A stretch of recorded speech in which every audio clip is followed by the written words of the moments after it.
সহজ রাষ্ট্রবিজ্ঞানে সকলকে স্বাগত জানাই। আজকে আমরা জানব আন্তর্জাতিক সম্পর্কের বাস্তববাদী দৃষ্টিভঙ্গি সম্পর্কে। এই ভিডিওটি পুরোপুরি নোট আকারে থাকবে। আশা করি ভিডিওটি পুরোপুরি দেখলে তোমরা উপকার পাবে। তাহলে চলো ভিডিওটি শুরু করা যাক। ভূমিকা: আন্তর্জাতিক সম্পর্ক ও আন্তর্জাতিক রাজনীতির আলোচনায় বাস্তববাদী দৃষ্টিভঙ্গি হলো একটি অন্যতম গুরুত্বপূর্ণ দৃষ্টিভঙ্গি। এই দৃষ্টিভঙ্গিতে আন্তর্জাতিক সম্পর্কের মূল সমস্যা অর্থাৎ বিশ্বের বিভিন্ন রাষ্ট্রের মধ্যে বিরোধ বা সংঘাতের একটি বস্তুনিষ্ঠ ব্যাখ্যা পাওয়া যায়। উৎস: বাস্তববাদী দৃষ্টিভঙ্গির উদ্ভব ও বিকাশ ঘটেছিল দ্বিতীয় বিশ্বযুদ্ধের ভয়াবহ পরিণতি এবং ঠান্ডা লড়াইয়ের বিদ্বেষমূলক পরিস্থিতির প্রেক্ষাপটে। আদর্শবাদী বা উদারবাদী দৃষ্টিভঙ্গির সমালোচনা হিসাবে উঠে আসে বাস্তববাদী দৃষ্টিভঙ্গি। আদর্শবাদী তত্ত্ব আন্তর্জাতিক সহযোগিতা ও বিরোধ নিরসনের শান্তিপূর্ণ পদ্ধতির ওপর আস্থাশীল ছিল, কিন্তু দ্বিতীয় বিশ্বযুদ্ধের ঘটনা আন্তর্জাতিক আইন ও অনুশাসনের নির্বিচার লঙ্ঘন আদর্শবাদের কার্যকারিতা সম্বন্ধে গভীর নৈরাশ্যের সৃষ্টি করে এবং প্রয়োজন দেখা যায় এক নতুন দৃষ্টিভঙ্গির, যা আন্তর্জাতিক বাস্তবতাকে তুলে ধরতে সক্ষম হবে। বাস্তববাদী দৃষ্টিভঙ্গি যুগের সেই চাহিদা মেটায়। 1939 সালে প্রকাশিত E.H. কার এর দ্য 20 ইয়ার্স ক্রাইসিস এবং 1948 সালে প্রকাশিত হান্স জে মর্গেনথাউয়ের পলিটিক্স অ্যামং নেশনস এই দুটি গ্রন্থের ওপর ভিত্তি করে আন্তর্জাতিক রাজনীতিতে বাস্তববাদী দৃষ্টিভঙ্গি আত্মপ্রকাশ করে। Reinhold Niebuhr, Herbert Butterfield, John Herz, Nicholas Spykman, George F Kennan, Kenneth Waltz প্রমুখ চিন্তাবিদদের দ্বারা এই দৃষ্টিভঙ্গি সমৃদ্ধ হয়ে ওঠে। চলো এবার আমরা দেখে নেই আন্তর্জাতিক সম্পর্কে বাস্তববাদী দৃষ্টিভঙ্গির মূল বিষয়বস্তুসমূহ। আন্তর্জাতিক সম্পর্কে বাস্তববাদী দৃষ্টিভঙ্গি পূর্ব অনুমানের পরিবর্তে অভিজ্ঞতাবাদ, বাস্তববাদ এবং মানব প্রকৃতির সঠিক অনুধাবনের ওপর গুরুত্ব দেয়। বাস্তববাদী তত্ত্বের প্রবক্তারা মনে করেন যে মানুষ প্রকৃতিগতভাবে স্বার্থপর ও ক্ষমতালোভী। মর্গেনথাউয়ের মতে ব্যক্তির যাবতীয় আচরণ যেমন তার স্বার্থের দ্বারা পরিচালিত হয়, আন্তর্জাতিক ক্ষেত্রে বিভিন্ন রাষ্ট্রের আচরণও তেমনই তাদের নিজ নিজ জাতীয় স্বার্থ দ্বারা পরিচালিত হয়। এই স্বার্থের পেছনে ছুটতে গিয়ে তখন বিভিন্ন রাষ্ট্রের মধ্যে দ্বন্দ্ব অনিবার্য হয়ে ওঠে। এর ফলে আন্তর্জাতিক রাজনীতির মধ্যে ব্যাপকভাবে ক্ষমতা নিয়ে লড়াইয়ের প্রবণতা লক্ষ্য করা যায়। বাস্তববাদী দৃষ্টিভঙ্গি অনুসারে যুদ্ধ আন্তর্জাতিক রাজনীতির সাধারণ পরিস্থিতি। সমস্ত রাষ্ট্রের প্রাথমিক দায়িত্ব ও তথা কর্তব্য হল নিজস্ব ক্ষমতা বৃদ্ধি করা এবং ক্রমবর্ধমান ক্ষমতা অর্জনের লড়াই চালিয়ে যাওয়া।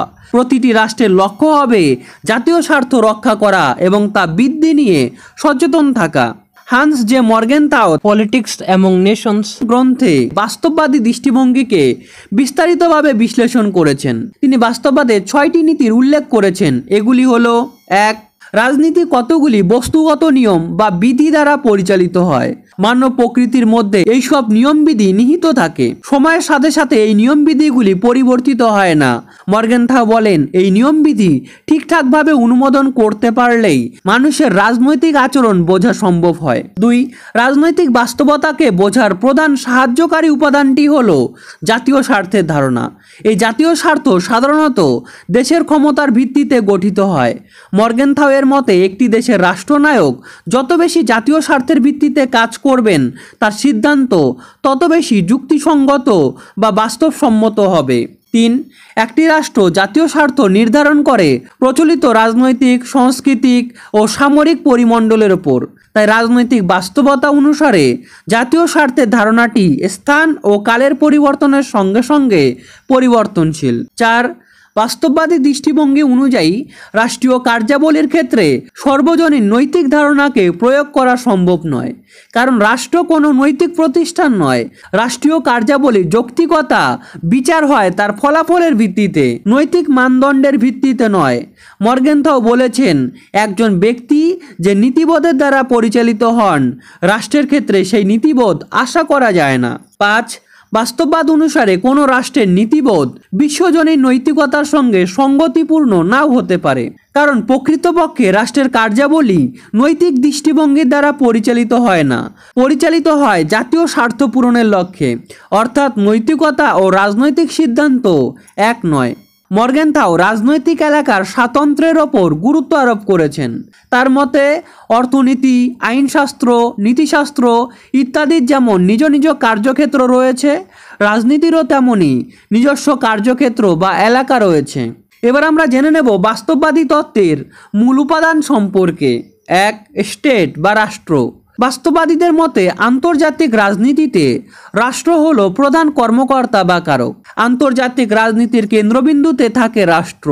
এই রাষ্ট্রগুলি নিজের সার্বভৌমত্ব বজায় রাখতে এবং নিজ স্বার্থ রক্ষায় সচেষ্ট থাকে। 2. ক্ষমতা। বাস্তববাদ মনে করে আন্তর্জাতিক রাজনীতিতে টিকে থাকার জন্য রাষ্ট্রকে অবশ্যই ক্ষমতাশালী হতে হবে। তাই ক্ষমতা অর্জন ও সংরক্ষণই হবে রাষ্ট্রের প্রধান লক্ষ্য। 3. জাতীয় স্বার্থ বা ন্যাশনাল ইন্টারেস্ট। বাস্তববাদ অনুযায়ী প্রতিটি রাষ্ট্র তার জাতীয় স্বার্থকে সবার আগে গুরুত্ব দেয়। এই স্বার্থই নীতি নির্ধারণে প্রধান ভূমিকা নেয়, নৈতিকতা বা আদর্শ নয়। মিলিটারি বা সেনাবাহিনী। রাষ্ট্র তার নিরাপত্তা বা প্রভাব রক্ষার জন্য সামরিক শক্তির ওপর নির্ভর করে। বাস্তববাদ সেনাবাহিনীকে ক্ষমতার একটি বাস্তব ও কার্যকর রূপ হিসাবে দেখে। 5. সার্বভৌমত্ব। বাস্তববাদে সার্বভৌমত্ব মানে হলো রাষ্ট্র নিজের সিদ্ধান্ত নিজেই নেবে, অন্য কোনো দেশের হস্তক্ষেপ সে মানবে না। এবার আমরা দেখে নেব বাস্তববাদী তত্ত্বের সমালোচনাগুলি। অনেক সমালোচকদের মতে অতিমাত্রায় রাষ্ট্রকেন্দ্রিকতাই হলো বাস্তববাদের প্রধান ত্রুটি। অ্যাশলে মনে করেন যে বাস্তববাদী তত্ত্ব একটি গতিহীন ও রক্ষণশীল তত্ত্ব, কারণ বাস্তববাদ পরিবর্তিত আন্তর্জাতিক পরিস্থিতিকে সঠিকভাবে ব্যাখ্যা করতে পারে না। তৃতীয়ত, সমালোচকদের মতে বাস্তববাদ আন্তঃরাষ্ট্র সহযোগিতার বিষয়টিকে অগ্রাহ্য করেছে। এবার ছোট্ট করে একটি উপসংহার দেখে নেওয়া যাক। সমালোচনা সত্ত্বেও একথা বলা যায় যে আন্তর্জাতিক সম্পর্কের বাস্তববাদী দৃষ্টিভঙ্গি আজকের যুদ্ধ পরিস্থিতিতে আরও স্পষ্টভাবে প্রাসঙ্গিক হয়ে উঠেছে। যেমন রাশিয়া ইউক্রেন যুদ্ধ, ইসরায়েল ইরান সংঘাত ইত্যাদি ঘটনা প্রমাণ করে যে প্রতিটি রাষ্ট্র বা পক্ষ নিজের নিরাপত্তা, স্বার্থ ও ক্ষমতা রক্ষার জন্য কাজ করছে। এই বাস্তবতা দেখায় যে আন্তর্জাতিক ব্যবস্থায় শান্তি নয়, বরং শক্তির রাজনীতি ও স্বার্থ রক্ষা বেশি গুরুত্বপূর্ণ। তাই বাস্তববাদ আজও আন্তর্জাতিক রাজনীতির বাস্তব চিত্র বোঝার সবচেয়ে কার্যকর দৃষ্টিভঙ্গি। আশা করি ভিডিওটি ভালো লেগেছে। ভিডিওটি ভালো লাগলে চ্যানেলটি সাবস্ক্রাইব করে আমাকে সাপোর্ট করার অনুরোধ রইল। অবশেষে ভিডিওটি শেষ পর্যন্ত দেখার জন্য অশেষ ধন্যবাদ। I really appreciate your time.